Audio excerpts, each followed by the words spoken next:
함께 보실 하나님 말씀은 구약성경 이사야 20장과 21장입니다. 오늘 1월 16일 이사야서 20장과 21장 읽는 날인데 두 장 읽는 날이라서 좀 길지만 우리 20장, 21장 두 장 말씀 함께 읽어보도록 하겠습니다. 구약성경 이사야 20장과 21장 말씀, 구약성경 990면 전후를 보시면 되겠습니다. 20장 1절부터 함께 봉독합니다. 아수르의 사르곤 왕이 다르단을 아스돗으로 보내매 그가 와서 아스돗을 쳐서 취하던 해니라. 그때 여호와께서 아모스의 아들 이사야에게 말씀하여 이르시되 갈지어다 내 허리에서 배를 끄르고 내 발에서 신을 벗을지니라 하시매 그가 그대로 하여 벗은 몸과 벗은 발로 다니니라. 여호와께서 이르시되 나의 종 이사야가 3년 동안 벗은 몸과 벗은 발로 다니며 애굽과 구스에 대하여 징조와 예표가 되었느니라. 이와 같이 애굽의 포로와 구스에 사로잡힌 자가 아수르 왕에게 끌려갈 때에 젊은 자나 늙은 자가 다 벗은 몸과 벗은 발로 볼기까지 드러내어 애굽의 수치를 보리니 그들이 바라던 구스와 자랑하던 애굽으로 말미암아 그들이 놀라고 부끄러워할 것이라. 그날에 이 해변 주민이 말하기를 우리가 믿던 나라 곧 우리가 아수르 왕에게서 벗어나기를 바라고 달려가서 도움을 구하던 나라가 이같이 되었은즉 우리가 어찌 능히 피하여 하리라. 해변 광야에 관한 경고라. 적병이 광야에서 두려운 땅에서 내게 회오리 바람같이 몰려왔도다. 혹독한 묵시가 내게 보였도다. 속이는 자는 속이고 약탈하는 자는 약탈하도다. 엘람이여 올라가고 메대여 에어싸라. 그의 모든 단식을 내가 그치게 하였노라 하시도다. 이러므로 나의 요통이 심하여 해산이 임박한 여인의 고통 같은 고통이 나를 엄습하였으므로 내가 괴로워서 듣지 못하며 놀라서 보지 못하도다. 내 마음이 어지럽고 두려움이 나를 놀라게 하며 희망의 서광이 변하여 내게 떨림이 되도다. 그들이 식탁을 베풀고 파석꾼을 세우고 먹고 마시도다. 너희 고관들아 일어나 방패의 기름을 바를지어다. 주께서 내게 이르시되 가서 파석꾼을 세우고 그가 보는 것을 보고하게 하되 마병대가 쌍쌍이 오는 것과 나기 때와 낙타 때를 보거든 귀 기울여 자세히 들으라 하셨더니 파수꾼이 사자같이 부르짖기를 주여 내가 낮에 늘 망대에 서 있었고 밤이 새도록 파수하는 곳에 있었더니 보소서 마병대가 쌍쌍이 오나이다 하니 그가 대답하여 이르시되 함락되었도다 함락되었도다. 바벨론이여 그들이 조각한 신상들이 다 부서져 땅에 떨어졌도다 하시도다. 내가 짓밟은 너여 내가 타작한 너여 내가 이스라엘의 하나님 만군의 여호와께 들은 대로 너희에게 전하였노라. 두마에 관한 경고라. 사람이 세일에서 나를 부르되 파수꾼이여 밤이 어떻게 되었느냐 파수꾼이여 밤이 어떻게 되었느냐 파수꾼이 이르되 아침이 오나니 밤도 오리라. 내가 물으려거든 물으라. 너희는 돌아올지니라 하더라. 아라비아에 관한 경고라. 드단의 대상들이여 너희가 아라비아 수풀에서 유숙하라. 대마 땅의 주민들아 물을 가져다가 목마른 자에게 주고 떡을 가지고 도피하는 자를 영접하라. 그들이 칼날을 피하며 뺀 칼과 당긴 활과 전쟁의 어려움에서 도망하였음이라. 주께서 이같이 내게 이르시되 품꾼의 정한 기한같이 1년 내에 게달의 영광이 다 쇠멸하리니 게달 자손 중 활가진 용사의 남은 수가 적으리라 하시니라. 이스라엘의 하나님 여호와의 말씀이니라. 아멘. 예, 감사합니다. 오늘 말씀 읽기 본문은 이사야 20장과 21장입니다. 우리는 계속해서 이사야서를 통하여서 이스라엘 주변의 여러 나라들에 대한 하나님의 경고와 또 심판 선언의 말씀을 대하고 있습니다. 특별히 우리가 어제 살펴봤던 이사야서 19장에서는 애굽에 관한 심판 선언과 또 하나님께서 심판에서 그치는 것이 아니라 고치고 싸매고 회복시키시겠다라는 말씀을 살펴볼 수 있었습니다. 그리고 이어지는 20장에서는 시간이 조금 지났지만 계속해서 애굽과 구스와 또 두마와 바벨론과 아라비아 열방들에 대해서 계속 하나님의 예언들이 선포되고 있는데, 그 열방들에 대한 하나님의 말씀은 무엇인지, 그리고 그것을 통해서 우리가 교훈받을 수 있는 것들이 무엇인지 생각해보는 시간을 갖도록 하겠습니다. 우선 20장 1절에서 보시면 아수르의 사르곤 왕이 다르단을 아스돗으로 보내매 그가 와서 아스돗을 쳐서 취하던 해니라 라고 하면서 정확한 하나님의 메시지를 받은 시기가 정해져 나타나고 있습니다. 아수르의 사르곤 왕이 다르단을 아스돗으로 보냈다. 그런데 다르단은 사람이고요, 아스돗은 블레셋에 있는 성읍의 이름인 것입니다. 그러니까 아수르의 북쪽에 있는 그 나라가 계속해서 남하하고 있는 것을 볼 수 있습니다. 그래서 남하하다가 블레셋 도시를 쳐서 점령하던 때에 하나님께 받은 메시지의 내용이다라고 표현하고 있는데, 어떤 메시지를 받았는가 보시면 2절, 그때 여호와께서 아모스의 아들 이사야에게 말씀하여 이르시되 갈지어다 내 허리에서 배를 끄르고 내 발에서 신을 벗을지니라 하시매 그가 그대로 하여 벗은 몸과 벗은 발로 다니니라 그랬습니다. 선지자 이사야 선지자에게 배를 끌고 벗은 몸, 벗은 발로 다녀라 이렇게 되어 있습니다. 왜 이상한 행동을 하는가 라고 할 때 선지자를 통하여서 행동 예언을 하는 것이 성경에 보면 곳곳에서 드러나고 있습니다. 말로 함에도 불구하고 그것을 깨닫지 못하였을 때 더욱더 확실한 방법, 더욱더 시각적인 방법을 통해서 왜 희한한 행동을 하는가, 왜 저런 행동을 할까라는 것들을 생각하게 하므로 하나님의 말씀을 더욱더 굳건하고 확실하게 알려주기 위하여서 이렇게 행동 예언을 하는 것입니다. 이렇게 벗은 몸과 벗은 발로 얼마 동안 행동하였는가 3절에 보면 이렇게 되어 있습니다. 3절 보시면 여호와께서 이르시되 나의 종 이사야가 3년 동안 벗은 몸과 벗은 발로 다니며 애굽과 구스에 대하여 징조와 예표가 되었느니라 라고 했습니다. 3년 동안 벗은 몸과 벗은 발로 다니면서 상당히 부끄럽고 또 모욕적인 그런 모습이었을지라도 하나님께서 명령하신 것이기 때문에 그것을 감당하여 3년 동안 그 행동을 한 것입니다. 많은 사람들이 보았을 것입니다. 이쪽 저쪽 다니면서 어떻게 선지자가 저런 모습을 하고 다닐까 라고 하고 있는데, 그것은 징조와 예표였던 것입니다. 그럼 징조와 예표, 어떤 뜻을 갖고 있는가? 그것이 4절과 5절에 이렇게 되어 있는 것입니다. 그래서 4절 보시면 이와 같이 애굽의 포로와 구스에 사로잡힌 자가 아수르 왕에게 끌려갈 때 젊은 자나 늙은 자가 다 벗은 몸과 벗은 발로 골기까지 드러내어 애굽의 수치를 보이리니 그들이 바라던 구스와 자랑하던 애굽으로 말미암아 그들이 놀라고 부끄러워할 것이다 라는 것입니다.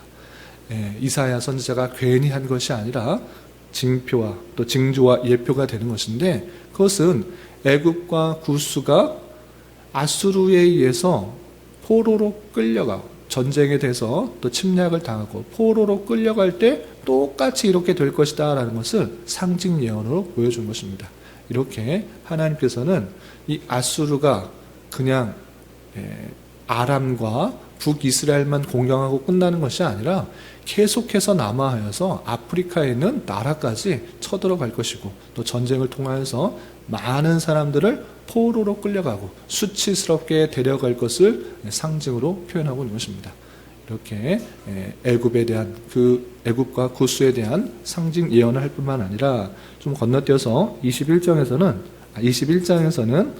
바벨론, 두마, 아라비아에 대해서 계속해서 경고의 말씀을 하십니다. 21장 보면 어떤 말씀이 있는지 좀 보시면 21장 1절 해변에 관한 경고라 이렇게 되어 있습니다. 해변 광야에 관한 경고라 되어 있습니다. 해변 광야가 어디인가 라고 할 때 문맥을 쭉 읽어보면 이 나라가 다른 나라가 아니라 바벨론이라는 것을 알 수 있습니다. 왜냐하면 9절에 명확하게 바벨론이여라고 하면서 그 나라에 대해서 설명하고 있기 때문입니다. 그럼 이 해변 광야, 이 바벨론에 관한 경고는 어떤 말씀인가? 1절 이하 계속해서 읽어보면 적병이 광야에서 두려운 땅에서 네겝 회오리바람 같이 몰려왔도다. 그 바벨론이란 나라에게 예언하고 경고하는 것인데 회오리바람 같이 몰려오는 일이 있을 것이다. 이렇게 표현하고 있는 것입니다. 그리고 2절 보시면 혹독한 묵시가 내게 보였도다. 속이는 자는 속이고 약탈하는 자는 약탈하도다. 엘람이여 올라가고 메대여 에워싸라. 그의 모든 탄식을 내가 그치게 하였노라 하시도다 라고 하고 있습니다. 바벨론에게 네겝 회오리바람같이 큰 돌풍 같은 일로 공격을 당할 것인데 그로 말미암아 약탈하던 자 또 속이는 자 엘람과 메대에 의해서 공격을 받을 것이다. 회오리바람같이 큰 공격을 당하게 될 것이다. 큰 침략을 당하게 될 것이다. 이렇게 표현하고 있는 것입니다. 이 예언이 실제적으로 바벨론이 아수르라는 큰 나라를 무너뜨리고 바벨론이 큰 나라를 차지했음에도 불구하고 하루아침에 메대와 바사에 의해서 멸망당하는 일이 실제로 일어났던 것입니다. 이렇게 이 바벨론이 앞으로 큰 나라를 일 것이지만 그 나라도 회오리 바람에 무너지듯이 그렇게 갑작스럽게 무너지게 될 것을 이렇게 예언하고 있는 것을 볼 수 있습니다. 그래서 9절 보시면 좀 건너뛰어서 9절 그 바벨론을 지키던 파수꾼이 어떻게 말하는가 9절 보시면 보소서 마병대가 쌍쌍이 오나이다 하니 그가 대답하여 이르되 함락되었도다 함락되었도다 바벨론이여 그들이 조각한 신앙들이 다 부서져 땅에 떨어졌도다 하시도다 라는 것입니다. 그래서 파수꾼이 계속해서 바깥을 볼 때 망을 보고 있는데 쌍쌍이 마병대가 오는 그 모습을 보고 이제 함락되었다라는 것을 깨닫게 될 것이고 이 바벨론이 만들었던 수많은 신상들 다 없어지게 될 것이다 이렇게 표현하고 있는 것입니다. 이렇게 바벨론에 대한 경고도 그 나라가 엘람과 메대 다시 말해서 바사와 메대에 의해서 이렇게 무너지게 될 것을 예언하고 있는 것을 볼 수 있습니다.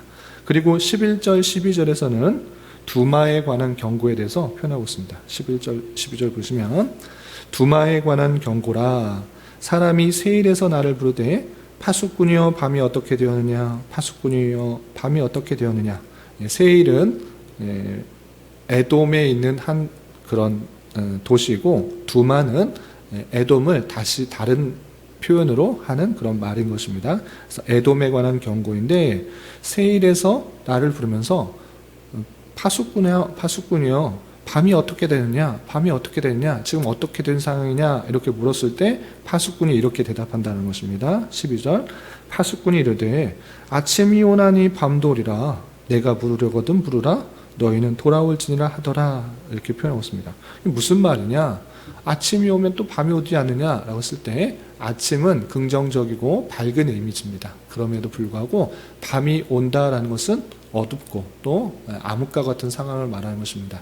이렇게 에돔에도 그 때가 하나님의 심판의 때가 있어서 어둠의 때가 올 것이다 라는 그 심판의 경고가 나타나고 있는 것을 볼 수 있습니다. 그리고 13절 이하 17절에서는 아라비아에 관한 경고에 나오는데 아라비아는 그러니까 모압 그리고 에돔 그 밑에 넓은 지역 아라비아 그 반도의 남부 지방에 있는 그런 지역을 말하는 것입니다. 거기도 하나님께서는 외면치 않으시고 경고하고 있는 말씀을 살펴볼 수가 있는 것입니다. 그럼 아라비아에 대해서 어떻게 경고하시는가 13절 이하 보시면 아라비아에 관한 경고라 드단의 대상들이여 아라비아 숲에서 유숙하리라. 대마의 땅의 주민들아, 물을 가져다가 목마른 자에게 주고 떡을 가지고 도피하는 자를 영접하라 했습니다. 아라비아에 대해서 경고하는데 드단, 대마 이런 명칭이 나오고 있습니다. 그래서 어디냐면 아라비아의 대표적인 성읍, 도시인 것입니다. 그 아라비아에 있는 도시가 해야 될 일이 무엇인가 라고 할 때 상인들을 맞이하고 또 목마른 자를 물을 주는 일을 해야 된다라고 하고 있습니다. 그럼 왜 그 도시들이 상인들을 맞이하고 또 목마른 자, 또 피하는 자에게 그런 사람 도와줘야 되는가라고 할 때 하나님의 심판이 임하여서 큰 어려움을 당하고 있으니 너희들 그 도시들, 아라비아의 대표적인 도시들, 그 사람들 도와주는 일을 해라 라고 표현하고 있는 것입니다. 무슨 말을 하고 싶은 것입니까? 아라비아에도 심판이 있어서 많은 사람들이 유리하고 도피하고 또 피난처를 찾는 일이 있을 것을 예언하고 있는 것입니다. 그래서 15절 보면 이렇게 아주 구체적으로 표현하고 있습니다. 15절, 그들이 칼날을 피하며 뺀 칼과 당긴 활과 전쟁의 어려움에서 도망하였음이니라 라고 하면서 큰 칼날로 인하여서 아수르의 공격에 의해서 그 아라비아의 큰 나라도, 넓은 나라도 많은 사람들이 칼날을 피하여 도망다니고 또 전쟁을 피하여서 유리하는 일들이 있으니 그 대표적인 도시 대마, 드단 그 도시들이요 그렇게 피하고 도망다닌 사람들 잘 보호해 주라, 또 잘 피난처가 되어 주라 이렇게 표현하고 있는 것입니다. 이렇게 아수르의 남하 정책에 의해서 이 아라비아도 큰 어려움과 환난을 당하게 될 것을 예표하고 있는 것을 볼 수 있습니다. 그리고 그 아수르의 남하 정책에 의해서 그 아라비아도 큰 어려움과 큰 많은 사람들이 죽게 될 것을 이렇게 표현하고 있습니다. 16절 17절 보시면 주께서 이같이 내게 이르시되 품꾼의 정한 기한같이 1년 내에 게달의 영광에 쇠하리니, 게달은 이스마엘 자손 중에 하나인 것인데 마치 이스마엘 자손이 한참 번창했다가 없어진 것처럼 너희 아라비아도 1년 내에 정한 기한, 여기서 정확하게 1년이라는 것이 아니라 품꾼의 정한 기한이 1년이라는 것과 마찬가지로 정한 때가 되면, 하나님의 때가 되면 그 영광이 쇠하게 될 것이다 라고 표현하고 있는 것입니다. 또 17절에 게달 자손 중 활 가진 자의 용사의 남은 수가 적으리라 하시니라, 이스라엘 하나님 여호와의 말씀이라 라고 하면서 용사들이, 군사들이 확연하게 줄어들 그 심판의 모습들을 설명하고 있는 것입니다. 이렇게 20장과 21장에서는 애굽과 구스, 바벨론, 두마, 아라비아에 대한 경고의 말씀을 대할 수 있습니다. 그런데 누차 말씀드리지만 왜 이렇게 이스라엘 백성들에 대해서 이야기를 하지 않고 주변의 열강들 또는 작은 나라, 멀리 있는 나라까지 하나하나 다 설명하면서 하나님께서 말씀하시고 있는가? 우리는 그 마음을 잘 깨달아야 될 것입니다. 그것은 다름 아니라 하나님만을 의지하고 하나님만을 따르고 하나님의 말씀에 집중하여 살아가야 되는데, 그렇지 않고 세상적인 방법, 인간적인 방법을 쫓아서 어려움이 찾아오면 그 어려움을 해결하기 위해서 세상적인 다른 나라의 힘을 빌리고 아수르의 힘을 빌리거나 애굽의 도움을 요청하거나 이러한 것들이 과연 마땅한 일인가? 그렇지 않다라는 것을 알려주기 위함이다라는 것을 알 수 있습니다. 오늘 말씀에서도 구체적으로 왜 이런 것들을 말씀하시는지를 잘 표현된 구절이 있습니다. 그것은 다름 아니라 20장 6절입니다. 20장 6절 보시면 이런 표현이 있습니다. 하나님께서 그 심판을 예언하는 가운데 이스라엘 백성들이, 하나님의 택하신 백성들이 어떻게 말하는가 보시면, 그날에 이 해변 주민이 말하기를, 여기서 해변 주민은 다른 것이 아니라 유대 민족을 말하는 것입니다. 유대 민족, 하나님의 택하신 백성들이 말하기를, 우리가 믿던 나라 곧 우리가 아수르 왕에서 벗어나기를 바라고 달려가서 도움을 구하던 나라가 이같이 되었은즉 우리가 어찌 능히 피하리요 하리라 했습니다. 아수르를 믿었다가 아수르가 계속해서 우리를 공격하네? 그러면 당연히 남쪽에 있는 큰 나라 애굽을 의지하자, 구스를 의지하자 이렇게 생각해서 애굽에게 도움을 요청했는데 애굽도 어쩔 수 없이 아수르의 포로로 끌려가는구나 라고 하면서 우리가 믿을 것은 애굽도 아니고 아수르도 아니고 아라비아도 아니고 오직 하나님밖에 없구나를 깨닫게 하기 위해서 하나님께서 열방들에 대한 하나님의 통치 경영, 세계 경영을 말하고 있는 것입니다. 너희들이 믿어야 될 것이 무엇이냐? 세계 열방이냐? 세상적인 방법이냐? 어려움이 찾아왔으니까 돈 많은 사람 찾아가야지, 힘 있는 사람 찾아가야지, 권세 있는 사람 찾아가야지, 이런 방식으로는 언제나 그렇게 할 것이냐? 그 모든 것들은 하나님께서 사용하시고 또 하나님의 통치 아래 있는 것이고 하나님의 뜻과 경영 가운데 있는 줄 알아. 그것을 의지하는 것이 아니라 어려움과 힘듦이 찾아오면 하나님을 의지하고 하나님께 부르짖고 하나님께 나아가야 된다는 것을 이사야 선지자를 통해서 알려주고 있는 것입니다. 그런 가운데 우리는 과연 어떠한 삶을 살고 있는지 되돌아봐야 될 것입니다. 어떤 어려움이 찾아오고 힘듦이 찾아왔을 때 세상적인 방법으로, 인간적인 방법으로 내 계획과 판단에 의해서 그렇게 나아가고 있지는 않은지, 사람을 의지하고 사람의 권세를 의지하고 사람의 돈을 의지하여서 그 사람을 찾아가서 의지하고 있지는 않은지 되돌아봐야 될 것입니다. 물론 그런 방법들이 하나의 방법이 될 수 있으나 하나님께서 진정으로 원하시는 것은 그런 상황 가운데 무엇보다도 주님께 나아오도록 하시는 하나님의 그 마음들을 잘 알아야 될 것입니다. 이 세상 모든 만물을 주관하시고 다스리시고 역사하시는 주님 앞에 엎드리고 또 무릎 꿇어서 하나님께서 원하시는 것들이 무엇인지를 찾고 또 하나님께서 원하시는 것들을 잘 깨달을 때 하나님께서 다양한 방편으로 또 도우시고 또 회복해 하시는 것을 경험할 수가 있어야 될 것입니다. 그럴 때 하나님께서 그 택하신 백성을 하나님만을 의지하게 하고 하나님의 역사 섭리를 보게 하시는 수단이 때때로 우리에게 찾아오는 환난과 역경과 고난일 수 있구나를 깨달아 우리는 그 모든 것들을 찾아올 때 낭망하고 좌절하는 것이 그치는 것이 아니라 하나님께 나아오고 하나님께 부르짖고 하나님을 더욱더 의지하는 수단으로 사용해야 될 것입니다. 그럴 때 하나님께서는 그 모든 상황 가운데 다양한 사람도 붙여주시고 또 재물도 붙여주시고 또 하나님께서 놀라운 방편으로 우리를 이끌어 가시는 그 섭리의 손길을 발견할 수 있는 것입니다.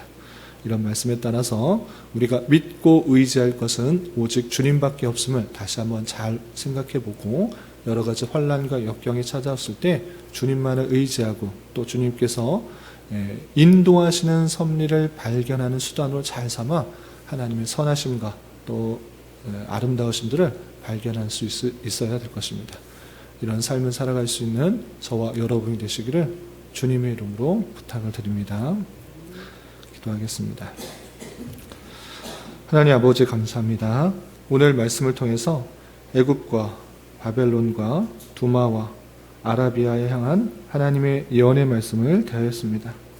이런 말씀을 대하는 자로서 이 세상 모든 만물을 통치하시고 경영하시는 분이 오직 주님이심을 온전히 깨닫게 하여 주시고 이 세상의 부와 명예와 지위와 힘을 의지하는 것이 아니라 오직 하나님을 더욱더 의지할 수 있는 자 되게 하여 주시며 세상적인 방법과 인간적인 방법으로 살아가기보다는 이 세상의 모든 것을 통치하시고 경영하시는 하나님의 놀라운 섭리와 뜻이 있는 줄 알아 그 모든 상황과 환경과 여건을 통하여 주님의 백성답게 온전히 훈련되어 갈 수 있도록 은혜를 더하여 주시옵소서.